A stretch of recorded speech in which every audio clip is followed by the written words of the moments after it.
Salut à tous la team, j'espère que vous allez bien et on se retrouve aujourd'hui pour une nouvelle vidéo les frérots où le mercato a déjà commencé depuis pas mal de temps maintenant, depuis quelques jours et il y a vraiment beaucoup de rumeurs sur beaucoup de joueurs.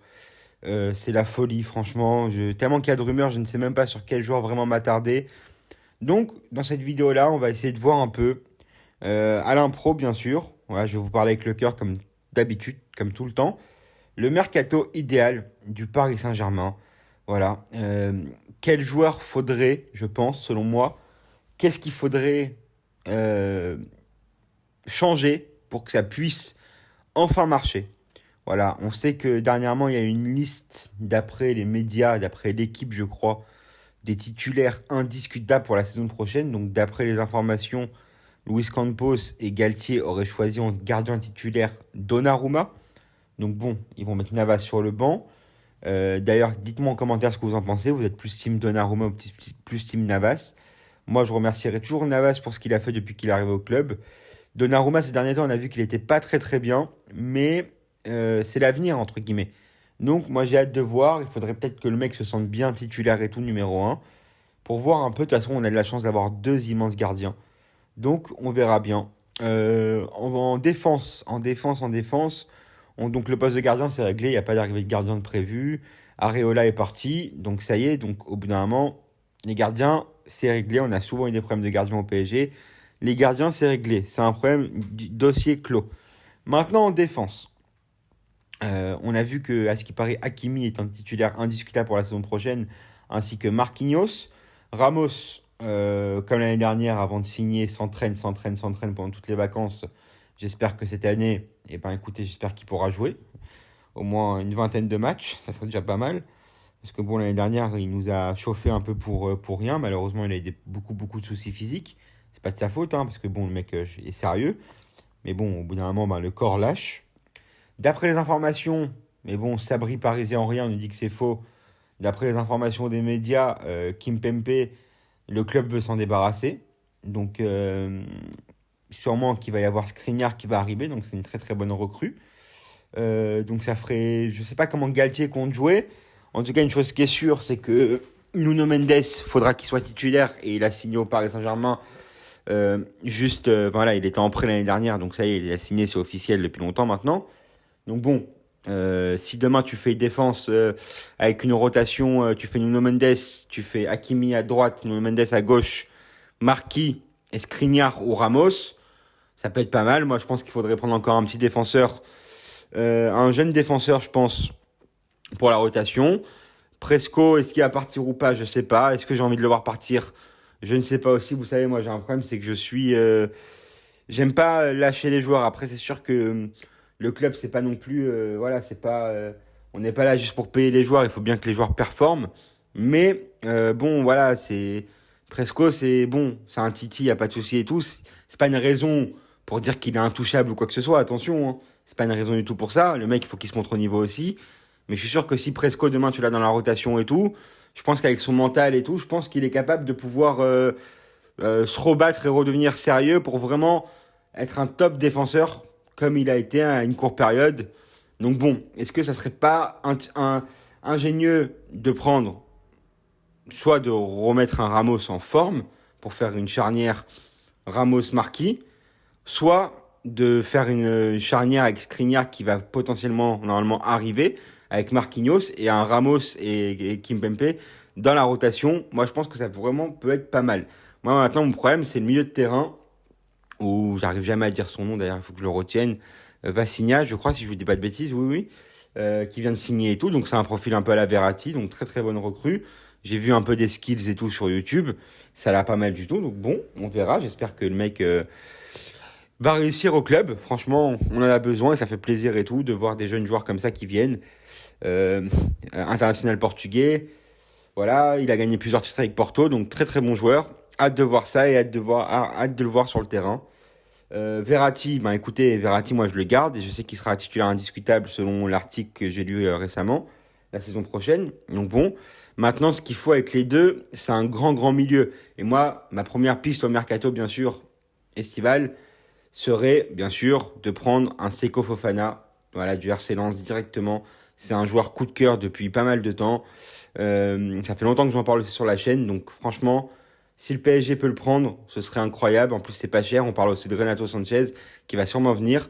Moi, demain, tu me dis un milieu de terrain, Verratti, Fofana, Vassigna ou Verratti, Fofana, Sanchez. Moi, franchement, avec grand plaisir, pourquoi pas? Franchement, pourquoi pas? De toute façon, depuis l'époque Matuidi, Mota et Verratti, le milieu de terrain du PSG, il est bancal. Donc, il faudrait recréer quelque chose et tout. Il faudrait prendre un peu les mêmes profils. Va trouver un profil à Thiago Motta, ça va être un peu compliqué.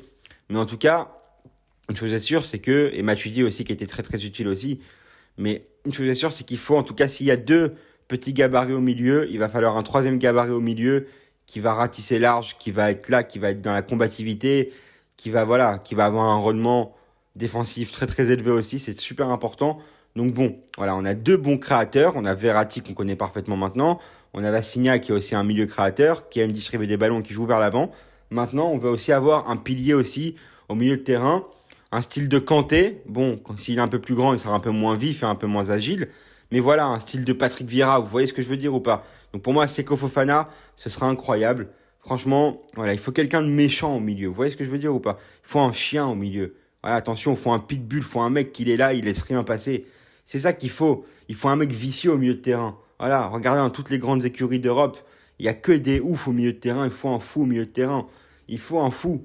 On croyait qu'on l'avait tenu à un moment donné avec Paredes, sauf que Paredes n'est pas très très sérieux et malheureusement il a été souvent blessé ces derniers temps. Donc c'est Fofana, franchement, pour moi, ce serait une piste prioritaire. Franchement, prioritaire. Après, sinon, dans un autre profil, qui est-ce qu'on pourrait mettre? Franchement, ça, je sais pas du tout. J'ai beau réfléchir sur le marché aujourd'hui, il y a quoi? Il y avait une rumeur Kanté la dernière fois. Est-ce que ce serait possible? Moi, ce serait incroyable, bien sûr. Mais pourtant, un Seko Fofana, ça serait très très bien. Maintenant, il y a plein de joueurs au milieu de terrain qu'il faut qu'ils partent. Les Draxler, les Herrera, les Gay. On attaque aussi les Icardi, tout ça et tout. Donc bon, maintenant l'attaque. Il y a les rumeurs Neymar. Voilà, il y a une rumeur Neymar. Hier, j'ai sorti une vidéo sur un potentiel échange entre Ronaldo et Neymar. Est-ce que selon vous, ce serait possible? Je vous redemande, allez voir la vidéo pour ceux qui l'ont pas vue. Donc on verra bien sur ça. Maintenant, dans l'hypothèse où tu n'as ni Ronaldo ni Neymar, tu as déjà un titulaire indiscutable, tu as Messi et Mbappé. Il faut quelqu'un avec eux. Donc soit tu remets un milieu de terrain offensif, soit tu remets un attaquant. Après, en attaquant, moi j'aurais plus été pour faire un échange ou un truc comme ça avec la Juve ou avec Everton. Parce que je sais pas comment ça se passe, parce que je crois qu'il est encore en prêt à la Juve. Je sais pas si la Juve l'a racheté ou pas. Mais il faut qu'Icardi se barre. Donc, il faudrait que Moise Kean revienne. Moise Kean, quand il a été au PSG, j'en avais parlé l'année dernière sur ma chaîne, ma première chaîne qui a été supprimée malheureusement. J'avais dit, c'était une piste un nom que j'avais sorti comme ça, que personne n'en parlait. Personne n'en parlait. Leonardo avait fait le coup à l'époque et tout. Ça s'est avéré une très très bonne recrue. Donc pourquoi pas reprendre un Moise Kean qui a vraiment aimé en plus son passage au PSG et que le PSG aurait dû tout faire pour mettre une clause d'achat. À l'époque, franchement, Moise Kean, moi j'ai adoré. C'est quelqu'un qui pouvait jouer aussi sur l'aile droite. Donc franchement, c'était parfait. Jeune, avec un potentiel incroyable. Donc franchement, moi j'aimerais bien qu'il revienne. Sinon, on parle de Scamaga. Alors je connais pas trop. Je vous cache pas que je connais pas trop. Mais bon, franchement, déjà, je pense que Moise Kean, ce serait vraiment pas mal. Si demain tu mets 40 millions sur un mec, mets-les sur Moise Kean, mets-les sur Fofana. Rachète un défenseur. Rachète aussi, il faut vendre Kurzawa, il faut vendre Dagba. Mais bon, en tout cas, il y a du chantier encore, c'est pas fini. Il va y avoir quelques surprises, je le sens. Ça va pas être un mercato non plus où il va y avoir 10 joueurs qui vont arriver. Il va y avoir 4-5 joueurs, des profils bien étudiés. Mais en tout cas, il faut bien les étudier. Il faut faut mettre dans l'équipe quelqu'un qui a une utilité dans l'équipe. Si c'est pour prendre plusieurs profils similaires, ça ne sert absolument à rien. Il faut des profils différents. Il faut des mecs capables de tout faire. T'as Pereira dans la rotation déjà qui est pas mal, qui peut jouer aussi défenseur. Voilà. Donc, il y a moyen de faire quelque chose. Si Galtier, en plus, à ce qui paraît, Galtier, d'après certains journalistes, est très très à l'écoute de ses joueurs. Lui, il veut que ses joueurs se sentent le mieux possible. Il veut pas les faire faire des choses qu'ils savent pas faire et tout, comme à l'époque quand Tourelle s'attardait à mettre Marquinhos en 6. Voilà, vous voyez, donc c'est l'opposé. Donc, peut-être qu'il peut se passer quelque chose. Peut-être qu'il peut se passer quelque chose. On verra bien la team. En tout cas, moi, cette saison-là, je vais essayer de la prendre avec plus de recul. Je vais être plus dans l'analyse, moins dans la critique. Je vais être derrière le club, je vais encourager les joueurs. Même s'il y a un joueur parfois qui va pas faire un bon match pendant une fois, deux fois, trois fois. Il faut essayer de comprendre, il faut essayer de voir comment ça peut s'arranger. Voilà, nous, je pense que nous, supporters, quand on critique, on leur rend pas service. Parce qu'en plus de ça, il y a les autres clubs et tout qui se foutent de notre gueule. Et il faut qu'on soit un club uni. On a la chance d'avoir une grande communauté. On est beaucoup sur YouTube. On est beaucoup sur les réseaux sociaux. On est beaucoup qui vont au parc. On est beaucoup qui suivent le PSG, qui achètent leurs articles, qui les aiment depuis. Moi, j'aime le PSG depuis plus de 20 ans maintenant. Depuis 24 ans maintenant. Que j'ai mes premiers souvenirs foot et tout. Donc la team, il faut être à fond derrière cette équipe-là. Il faut les maintenir. Il faut les soutenir. Et il faut être derrière eux. En tout cas, les frérots, dites-moi en commentaire ce que vous pensez un peu de ce mercato. Dites-moi vous si vous avez un nom que moi j'ai oublié personnellement. Et on en parlera en commentaire. La team, abonnez-vous, likez, partagez. Mettez la cloche de la chaîne pour être au courant des prochaines vidéos qui sortent. Et nous, on se retrouve très très bientôt pour une prochaine vidéo. Salut les frérots.